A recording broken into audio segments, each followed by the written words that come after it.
Basicamente, VLAN significa separar portas físicas de um determinado equipamento switch em pequenas porções de redes virtuais, por isso o nome VLANs, Virtual LANs, que de tal maneira que logicamente eu separo dispositivos diferentes, apesar de fisicamente estar interconectado num determinado equipamento switch, ou mesmo em diferentes equipamentos distintos, ou seja, diferentes switches. Então, o conceito de VLAN ele pode ser estendido à lógica e não ao dado físico, geográfico do equipamento. Por exemplo, vamos exemplificar.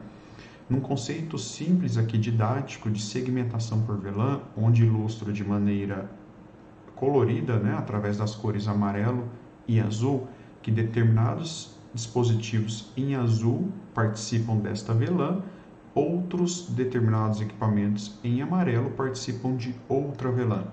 Então, apesar desse equipamento aqui, switch 1, possuir diferentes portas e ser possível, numa rede flat, comunicar frames através do MAC address, portanto, ser um switch inteligente como tal, quando se cria uma VLAN, este equipamento passa a identificar esta configuração e, portanto, é possível apenas comunicar dentro daquela VLAN, dentro daquela rede virtual local, de tal maneira que, por exemplo, este computador somente falará com aqueles também conectados e configurados em cor amarela, inclusive de diferentes equipamentos switches, não fisicamente no mesmo ambiente ou geograficamente localizados no mesmo ambiente, ok? Então, este computador, neste exemplo, pode comunicar com este computador pode comunicar com esse servidor,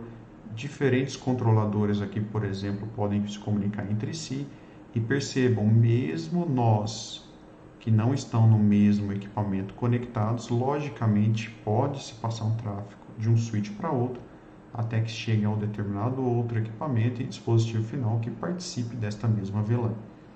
Observe que, para tanto, a porta que interconecta os switches são aquelas chamadas trunk ports, que determinam por configuração que pode esse frame tagueado pela VLAN passar de um lado para outro, tá bom? Isso, por consequência, também nos traz uma adição de segurança. Por quê? Por exemplo, nesta ilustração, vemos que somente controladores podem falar entre si.